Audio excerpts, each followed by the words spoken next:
오늘 말씀은 예수께서 성전세를 내셨다라는 제목입니다. 우리 옆에 있는 가족들과 함께 인사 나누시겠습니다. 하나님 당신을 사랑하십니다.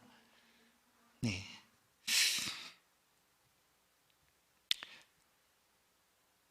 부자들의 도덕적인 의무를 뜻하는 노블리스 오블리주라는 말이 있습니다.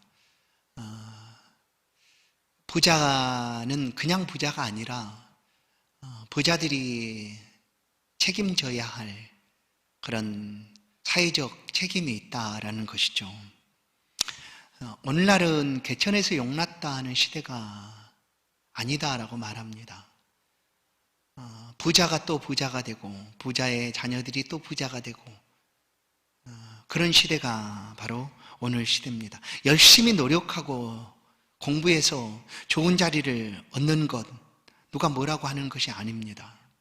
그러면 수고하고 노력해서 얻어진 그 자리에서 과연 어떻게 살아가느냐가 더 중요하게 여겨져야 합니다. 내가 이 자리에 오르려고 남들보다 더 많이 노력하고 수고해서 얻어진 것이니까 내가 마음대로 할 수 있지 않느냐. 맞습니다. 그럴 수 있죠. 그러나 노블리스 오블리주라는 그런 부자들의 도덕적 의무를 할 수 있다면 칭찬받을 만한 것 같습니다. 그러나 많은 사람들이 재물과 부를 가지고 자기들을 위해서 쓰고자 힘과 권력으로 이용하고자 한다는 것이 문제가 되지 않을까 여겨집니다. 우리가 지난주에 천국 계산법에 대해서 들었지만 천국의 계산법은 이 땅에서 많은 사람들에게 나눠주고 사용하고 흩어서 구제하는 것입니다. 나 아닌 다른 사람들을 세워주는 삶인 것이죠. 그러나 세상은 아주 작은 힘만 있어도 그 힘을 가지고 억누르려고 합니다. 그리고 뽐내려고 합니다. 자랑하려고 합니다. 그렇게 해서 더 가져야 되겠다라고 합니다.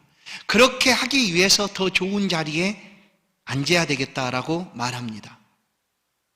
할 수만 있다면 어떠한 불법, 편법 상관치 않습니다. 그 자리에 오를 수만 있다면, 그래서 그 자리에서 가진 권력과 힘을 내가 원하는 대로 마음대로 사용할 수만 있다면 좋다 해서 그렇게 하는 것이죠. 그러나 우리는 그런 세상 속에서 천국의 가치를 소중하게 여기고 살아가는 성도들입니다. 오늘 말씀에 이 성도의 삶에도 이런 마음들이 스며들어 있다라는 것을 볼 수가 있습니다. 그것도 가장 예수님과 가까이 있었던 제자들의 모습 속에서 볼 수가 있습니다. 예수님께서 제자들과 모이셔서 이런 말씀을 하십니다. 인자가 장차 사람들의 손에 넘겨져 죽임을 당하고 제3일에는 살아나게 될 것이다 라고 말씀을 하십니다. 순한 예고를 하신 것이죠. 그랬더니 이 말씀을 들은 제자들이 근심을 했다라고 성경은 기록합니다. 근심을 했다. 매우 근심하였다. 제자들이 매우 근심하였다라고 얘기를 하죠. 과연 제자답습니다. 제자들이 예수님의 고난을 받으신다고 하니까 근심을 하게 된 것이죠. 그러나 예수님의 고난 때문에 이들이 근심을 했는가? 아니었습니다. 지금까지 예수님을 따라다녔고 그 예수님과 함께해서 마침내 누리게 될 그 영화로운 그 영광을 누리지 못할게 될까 봐서 근심을 한 것이죠. 왜냐하면 예수님이 순환을 받으시면 그런 자기들이 누리게 될 그 부유함과 영광을 누릴 수 없다고 여겼기 때문에 예수님이 순환을 받으신다고 하니까 그들은 근심하게 된 것이었습니다. 한두 명도 아니고 모든 제자들이 이와 똑같은 마음을 갖고 있었습니다. 그래서 다른 성경 복음서를 보면 그들이 예루살렘으로 올라가는 길 도중에 싸우게 되는 거죠. 우의정, 자의정 얘기하면서 좋은 자리는 네가 앉느냐, 왜 네가 앉느냐 하면서 싸웠다는 그런 기록도 있습니다. 예수님께서 고난을 제자들에게 미리 알려주신 것은 준비하라는 것이었습니다. 고난이 다가와도 예수님께서 미리 말씀하신 것 때문에 예수님 전에 이런 말씀을 하셨지, 예수님 고난 받으시겠다고 하셨지 하면서 그 일로 인하여 흔들리지 말라고 미리 말씀을 해 주신 것입니다. 그러나 사람은 언제나 듣고 싶은 것만 듣는 것이 사람의 모습입니다. 자기가 듣고 싶은 것만 듣고 싶은 것이 사람이죠. 대화 중에 흘려 지나 버립니다. 예수님이 하신 말씀을 다 흘려버리고 그냥 그들의 듣고 싶은 것만 듣고 싶은 거예요. 그래서 제자들은 예수님이 고난에 대한, 순환에 대한 말씀을 하셨어도 그 말은 귀에 들려지지 않았어요. 왜냐하면 예수님이 늘 다니실 때 많은 사람들이 함께 다니셨고 또 따라다녔고 가는 곳마다 하나님의 나라를 외쳐서 사람들은 예수님 메시아인 것처럼 여겼습니다. 그리고 어디서든지 능력들을 행하였기 때문에 예수님이 죽으시겠다, 순환 받으시겠다라는 말은 제자들의 귀 속에 들려지질 않았습니다. 그리고 오직 그들은 듣고 싶은 것이 이거였죠. 이제 예수님이 예루살렘 올라가기만 하면 영광을 받으실 것이고 이제 좋은 자리들을 우리는 차지하게 될 것이다. 그러면 그 좋은 자리에서 어떤 삶을 살까 하는 것으로 관심이 있었지, 예수님이 순환 받으시겠다, 고난 받으시겠다, 그리고 다시 살아나야 될 것이다 하는 말씀은 그들에게 들려지지 않았습니다. 그렇게 이제 예수님께서 제자들과 함께 가시다가 24절을 보면 가버나움에 이르렀다. 이 가버나움은 예수님이 공생애를 시작하시면서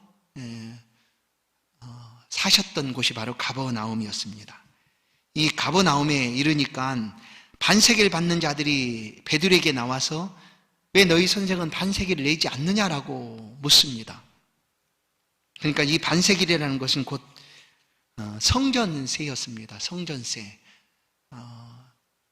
이 속전값으로 하나님이 모든 이스라엘 백성들 20세 이상 모든 남자들은 다 속전 생명값으로 이 반세계를 내도록 율법에 기록을 해 두었습니다.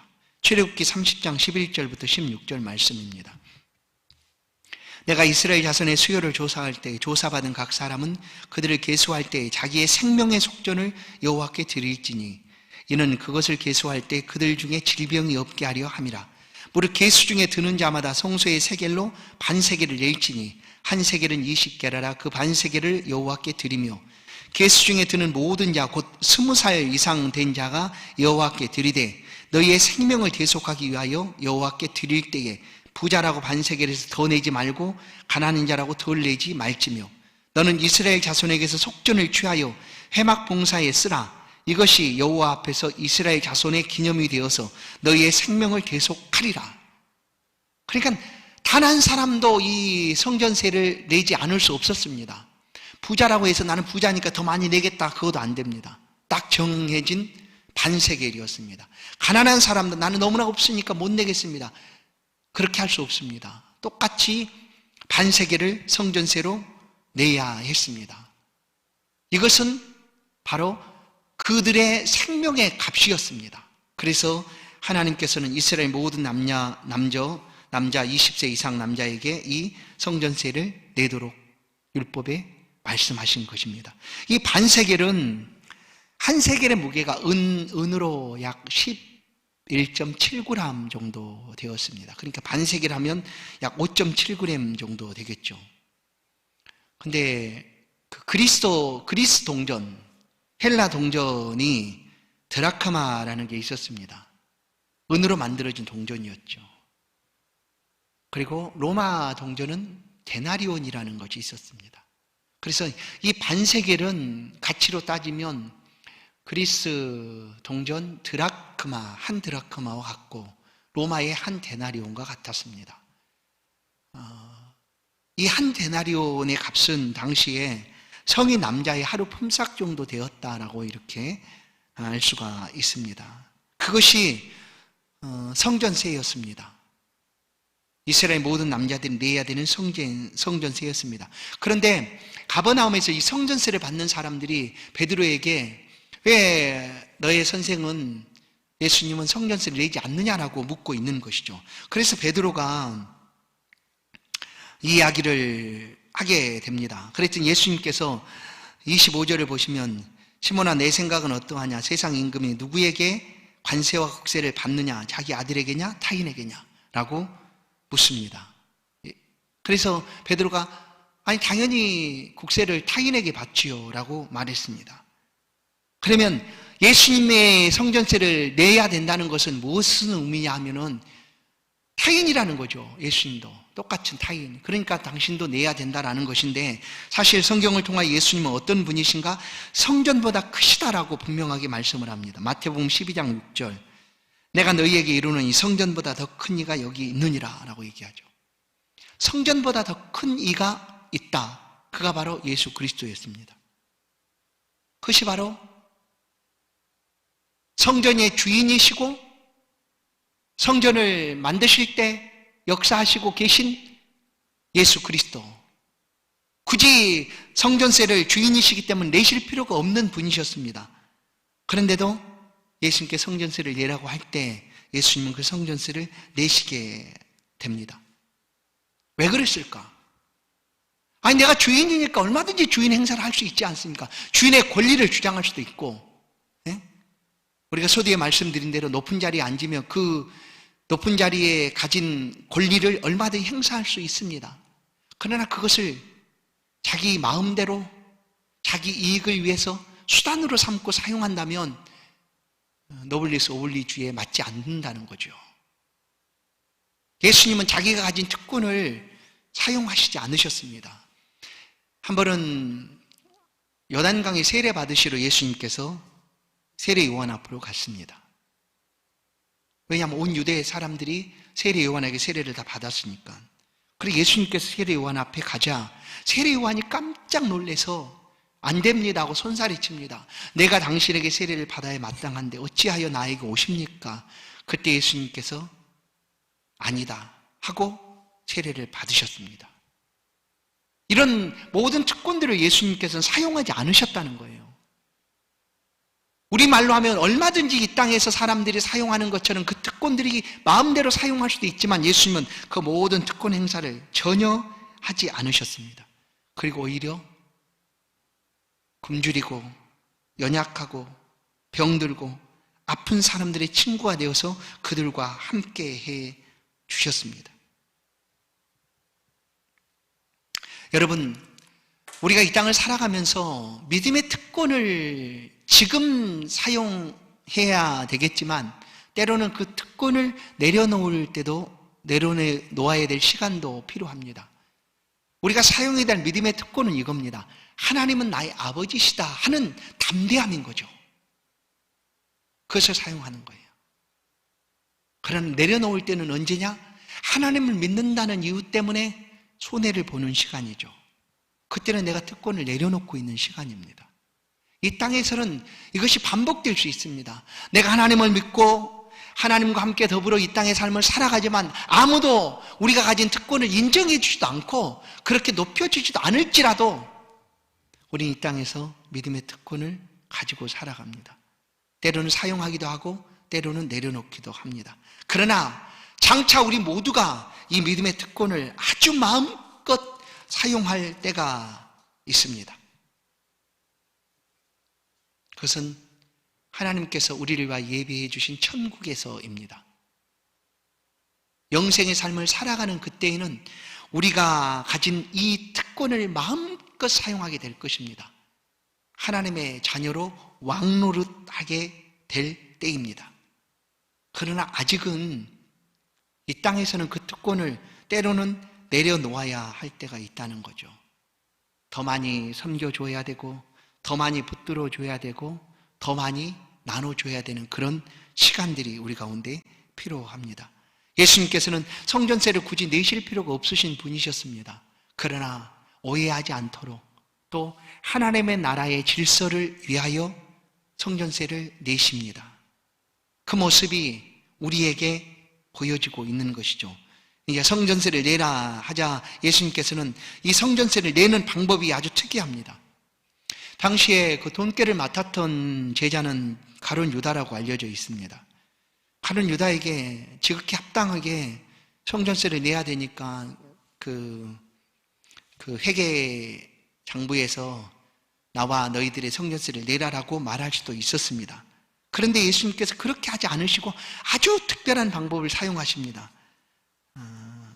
27절 말씀입니다. 그러나 우리가 그들이 실족하지 않게 하기 위하여 내가 바다에 가서 낚시를 던져 먼저 오르는 고기를 가져 입을 열면 돈 한 세겔을 얻을 것이니 가져다가 나와 너를 위하여 주라 하시니라. 왜 이런 특별한 방법을 예수님께서 하시는가? 그냥 아주 쉽게 가룟 유다에게 내라고 얘기하면 더 쉽지 않겠습니까, 사실?